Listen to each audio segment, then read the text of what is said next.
Oke, Assalamualaikum warahmatullahi wabarakatuh. Selamat berjumpa kembali dengan saya Afais di channel yang berbahagia ini ya. Kali ini di kesempatan yang berbahagia ini ya, kita akan membahas atau menguliklah sebuah proyeksi atau estimasi atau prediksi tentang toko online dan masa depan toko online yang kita jalankan saat ini ya. Saat-saat ini ya, memang udah agak-agak berat untuk kita untuk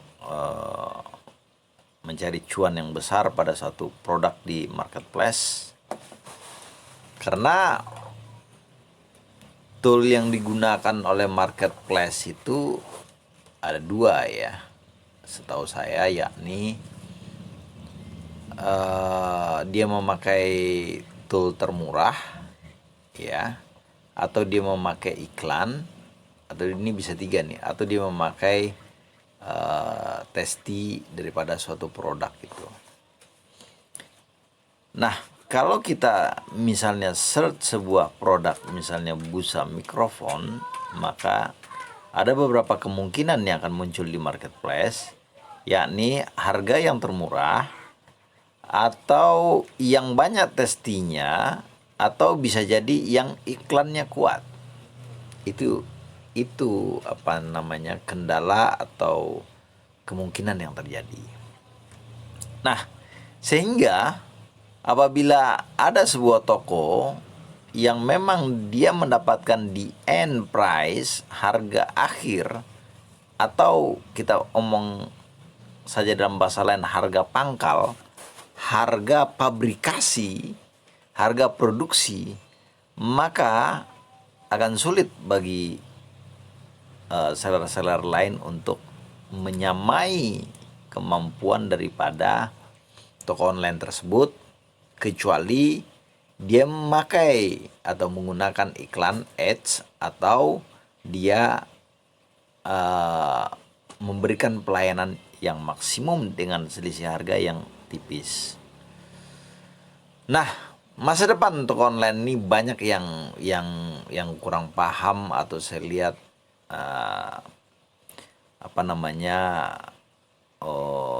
kurang visioner lah melihat ke depan, bahwa di masa depan daripada toko online itu, di mana ada persistensi, ada visioner, ada inovasi-inovasi baru, ada kemampuan kita untuk memahami permainan ataupun aturan-aturan yang dibuat baru oleh marketplace, itu yang akan menyelamatkan kita.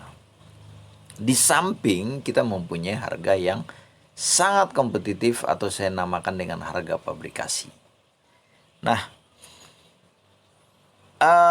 kedepannya ini toko-toko online itu hanya akan tinggal dua saja yang akan tinggal. Yang pertama, orang yang mampu mengelola barang atau produk secara pabrikasi atau di harga awal, dia akan bertahan dengan tentunya pelayanan yang maksimum di tokonya tersebut ya. Atau bisa jadi ya, kita itu mengimpor barang dari China ataupun dari daerah lain ya, terutama dari China atau Tiongkok ya. Jadi seperti halnya misalnya busa mic itu ya, harganya masih antara 10.000, 8.000 sampai 20.000. Tetapi kalau kita ngimpor dari luar negeri, itu harganya sekitar 4.000-an. Berarti masih ada cuan sekitar bisa 6.000, 7.000, 8.000 sampai 10.000. Nah, persoalannya seperti itu. Jadi apabila kita hanya bermain di level produksi, maka kuasai harga itu sedemikian rendahnya, karena di saat ini ya tentu kita berada di area red ya, yang dimana yang dimana pertarungan itu sangat ketat. Kita akan saling memakan, pangsa pasar kita gitu aja ya. Kita akan memangsa yang lain, yaitu memang faktanya ya. Jadi saat ini ya akan sulit kita bertahan kepada satu produk dengan jangka waktu yang lama. Akan timbul pesaing-pesaing baru kalau harga cuan itu di atas 5.000 yang mampu untuk dalam semalam itu berubah drastis harga tersebut ya, sehingga produksi kita bisa gagal atau produk kita tidak bisa keluar. Ini yang banyak tidak dipahami oleh orang. Nah, untuk itu riset kita tiap hari terhadap produk ini atau memahami produk ini itu harus oke lah, harus moderat lah, atau harus kontinuitas lah. Kita nggak bisa statis ya dalam sini, diam aja dengan satu produk, tetapi kita harus dinamis memahami produk itu. Apalagi marketplace ini dengan flash sale itu menurunkan harganya itu tiap hari menurunkan penurunan, sehingga marketplace itu mengetahui harga pokok produksi kita ya. Nah, itu yang terjadi pada saat sekarang. Jadi zaman sekarang ya, siapa saja yang tidak mempunyai kuat mental, tidak visioner ya, tidak mampu untuk belajar dengan baik terhadap gamenya marketplace. Saya bicara game karena permainannya mirip game sebenarnya berjualan di sini. Dia akan gugur, dia akan lewat. Banyaklah toko-toko di daerah sini yang dulunya besar ya, jualan handphone, jualan apa dulu, sekarang hilang. Karena memang tingkat kesulitan ataupun tingkat kompetisi di marketplace ini sangat ketat ya. Di samping internet mereka yang mungkin udah bisa dan buka lagi, tentu di sistemnya sendiri juga akan sulit ya. Pemain-pemain besar, distribusi besar udah turun, pabrik-pabrik udah turun, importir pun udah turun, sehingga